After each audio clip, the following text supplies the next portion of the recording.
Hello everyone, this is Ritu and welcome to study board knowledge. तो NCERT history के previous question हम discuss कर रहे हैं और आज की इस क्लास में हम डिस्कस करेंगे चैप्टर 7 के प्रीवियस क्वेश्चंस। इसमें जो चैप्टर है वो है देशी जनता को सभ्य बनाना, राष्ट्र को शिक्षित करना। तो एजुकेशन से रिलेटेड जो पॉइंट्स हैं वो आप इस चैप्टर में देख सकते हैं। अब चाहें तो इसको डिटेल में भी पढ़ सकते हैं। यू कैन ऑल्सो फॉलो मेरी social media, Facebook page, Insta ID and Telegram channel, link आपको डिस्क्रिप्शन में मिल जाएगा। क्वेश्चन है यहाँ पर लिस्ट 1 दी गई है जिसको लिस्ट 2 से मिलाना है। यहाँ पर कुछ वर्ड्स दिए गए हैं जिनका मीनिंग सामने दिया गया है, तो सही ऑप्शन यहाँ पर हो जाएगा थर्ड के अकॉर्डिंग इनको मिला देंगे और इनका मीनिंग हम डिटेल में देख लेते हैं आगे। तो यहाँ पर जो भाषाविद है एक ऐसा व्यक्ति है जो कई भाषाओं का जानकार और विद्यार्थी होता है, जानता भी है भाषाएं और वो सीखता भी रहता है। तो प्राच्यवादी किसको कहते हैं? एशिया की भाषा और संस्कृति का गहन ज्ञान रखने वाले लोग प्राच्यवादी कहलाते हैं। मुंशी कहलाते हैं ऐसा व्यक्ति जो फारसी पढ़ना, लिखना और पढ़ाना जानता हो। और अब आता है वर्ड 4, वर्नाकुलर। वर्नाकुलर शब्द जो है ना, आमतौर पर मानक भाषा से अलग किसी स्थानीय भाषा या बोली के लिए इस्तेमाल होता है, स्थानीय भाषा या बोली के लिए। तो भारत जैसे औपनिवेशिक देशों में अंग्रेज रोजमर्रा इस्तेमाल की स्थानीय भाषाओं और साम्राज्यवादी शासकों की भाषा अंग्रेजी के बीच फर्क को चिन्हित करने के लिए इस शब्द का इस्तेमाल करते थे। तो एक तरह से ये होती है स्थानीय भाषा बोली के लिए वर्ड वर्नाक्यूलर। यहाँ पर इंग्लिश में भी आप देख सकते हैं इसको। नेक्स्ट क्वेश्चन है पाठशालाओं से जुड़ी निम्नलिखित पंक्तियों के आधार पर सही विकल्प का चयन करें। पंक्तियां हैं शिक्षण मौखिक था और गुरु ने छात्रों की आवश्यकताओं के अनुसार क्या पढ़ाना है इसका बंटवारा किया। तो छात्रों को अलग अलग वर्गों में विभाजित नहीं किया गया था, गुरु ने बच्चों के समूहों के साथ अलग से बातचीत की। यानी कि जो एक तरह से उनके जो डिफरेंसेस होते थे ना, होते हैं ना, कैसे कि भाई हर किसी का माइंड बच्चे का अलग अलग होता है, उसी हिसाब से। तो उपरोक्त पंक्तियां दर्शाती हैं कि, तो उपरोक्त पंक्तियां क्या दर्शाती हैं? यहाँ पर चारों स्टेटमेंट में से आपको सही ऑप्शन सेलेक्ट करना है। सही हो जाएगा सेकंड ऑप्शन, बी और सी यहाँ पर सही है। प्रणाली जो है लचीली थी, जो सिस्टम है वो फ्लेक्सिबल है और प्रणाली स्थानीय ज़रूरतों के अनुकूल है। The system is suited to local needs, जो लोकल नीड्स हैं उनको ये सूट करता है सिस्टम जो है। तो यहाँ पर बी और सी सही हो जाएंगे। इसका थोड़े बारे में थोड़ा सा देख लेते हैं। शिक्षा का तरीका काफ़ी लचीला था। ये पहले के पाठशालाओं की बात हो रही है। तो आज आप जिन चीज़ों की स्कूलों से उम्मीद करते हैं उनमें से कुछ चीज़ें उस समय की पाठशालाओं में भी मौजूद थी। और बच्चों की फीस निश्चित नहीं थी, छपी हुई किताबें नहीं होती थी, पाठशाला की इमारत अलग से नहीं बनाई जाती थी, बेंच और कुर्सियाँ नहीं थी, ब्लैक बोर्ड भी नहीं होते थे, अलग से कक्षाएं लेने, बच्चों की हाजिरी लेने का कोई इंतजाम नहीं होता था, सालाना इम्तिहान और नियमित समय सारणी जैसी कोई व्यवस्था नहीं थी। ऐसी थी पहले की पाठशालाएँ। शिक्षा मौखिक होती थी और क्या पढ़ाना है ये बात विद्यार्थियों की ज़रूरतों को देखते हुए गुरु ही तय करते थे कि किस बच्चे को किस चीज़ की ज़रूरत है। सभी विद्यार्थियों को एक जगह बिठाया जाता था, ना कि अलग अलग कक्षाओं में। मतलब एक तरह से समावेशी शिक्षा थी। तो अलग अलग स्तर के विद्यार्थियों के साथ गुरु अलग से बातचीत करते थे। तो एडम ने पाया था, ये एडम की रिपोर्ट है एक तरह से। तो एडम ने पाया कि ये लचीली प्रणाली स्थानीय आवश्यकताओं के लिए काफ़ी अनुकूल है। जैसे फसलों की एग्जाम्पल उसने दिया, स्थानीय आवश्यकताओं के अनुकूल कैसे है? जैसे कि भाई फसलों की जो कटाई होती थी ना, उस टाइम पर कक्षाएं बंद हो जाती थी। तो मतलब लोकल नीड्स को ये पूरी कर रही थी कक्षाएं, क्योंकि उस समय गांव के बच्चे कटाई और अनाज के काम में व्यस्त हो जाते थे, क्योंकि गेहूं वगैरह होता था ना यहाँ पर। तो कटाई और अनाज निकल जाने के बाद पाठशाला दोबारा शुरू हो जाती थी। परिणाम स्वरूप साधारण काश्तकार के बच्चे भी पढ़ाई कर सकते थे। तो इस तरह से लोकल नीड्स को पूरी कर रही थी कि भाई जब बच्चे बिजी हैं तो उस टाइम पर कक्षाएं बंद हो गई, और जब वो काम कर सकते हैं, मतलब पढ़ सकते हैं, तो उस टाइम पर पाठशाला फिर से शुरू हो जाती थी।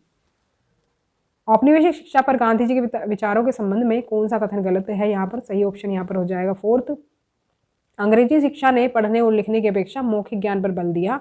तो ये जो है मतलब एक तरह से रिवर्स कर दी स्टेटमेंट।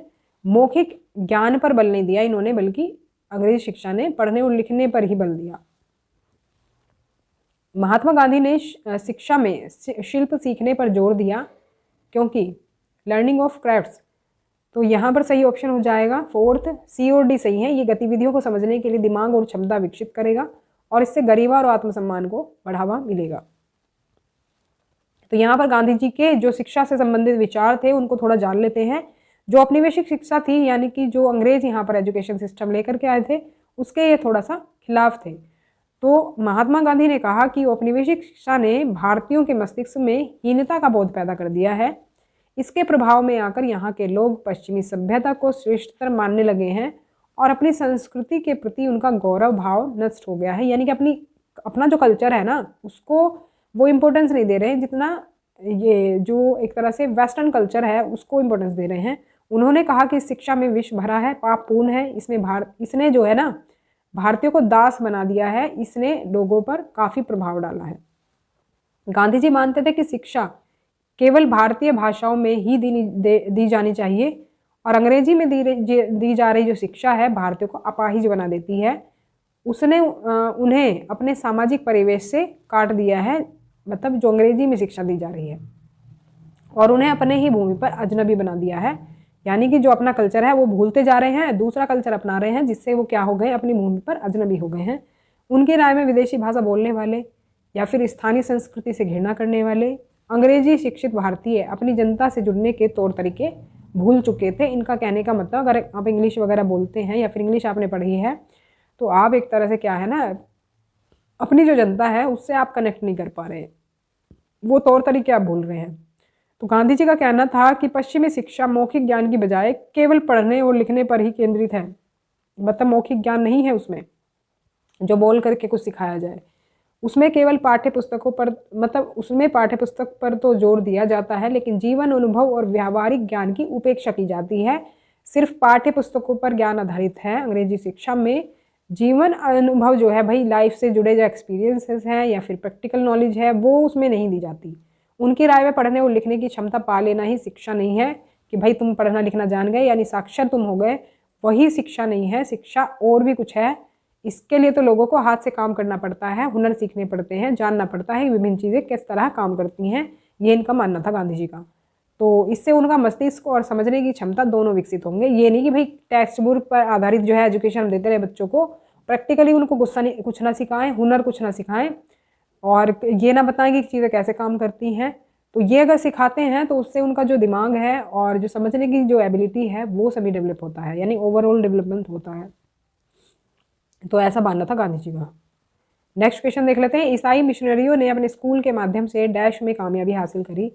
तो ये हो जाएगा ऑप्शन नंबर 4, बच्चों को बदलती दुनिया में कुछ साधनों के साथ तैयार करना। नेक्स्ट क्वेश्चन, टैगोर के शिक्षा के विचार के बारे में कौन सा सही है?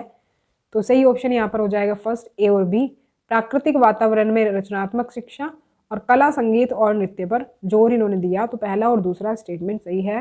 थोड़ा सा देख लेते हैं इनके बारे में। टैगोर जब बड़े हुए तो उन्होंने एक ऐसा स्कूल खोलने के बारे में सोचा जहाँ बच्चे खुश रह सकते हैं और जहाँ वे मुक्त और रचनाशील हो सके और अपने विचार और आकांक्षाओं को समझ सकें। टैगोर का मानना था कि सृजनात्मक शिक्षा को केवल प्राकृतिक परिवेश में ही प्रोत्साहित किया जा सकता है। तो इसलिए उन्होंने कोलकाता से 100 किलोमीटर दूर ग्रामीण परिवेश में अपना स्कूल शांति निकेतन खोला। तो शांति निकेतन का नाम आपने सुना होगा, तो इन्होंने इसी नाम से स्कूल खोला। टैगोर आधुनिक पश्चिमी सभ्यता और भारतीय परंपरा के श्रेष्ठ तत्वों का सम्मिश्रण चाहते थे। देखो, जिस तरह से गांधी जी ने पश्चिमी सभ्यता का बिल्कुल विरोध किया, बिल्कुल खिलाफ थे, इन्होंने ऐसा नहीं किया। इन्होंने कहा कि उसका और भारतीय जो परंपरा है ना उसका मिश्रण होना चाहिए। ऐसा नहीं कि बिल्कुल हम उसको साइड ही कर दें, पश्चिमी जो हमारी जो एजुकेशन है या सभ्यता है तो उससे कुछ अच्छी चीज़ें लें और भारतीय परंपरा जो है उससे कुछ अच्छी चीज़ें लें, दोनों का मिश्रण करें। तो उन्होंने शांति निकेतन में कला, संगीत और नृत्य के साथ साथ विज्ञान और प्रौद्योगिकी की शिक्षा पर भी जोर दिया। तो ये ध्यान रखेंगे।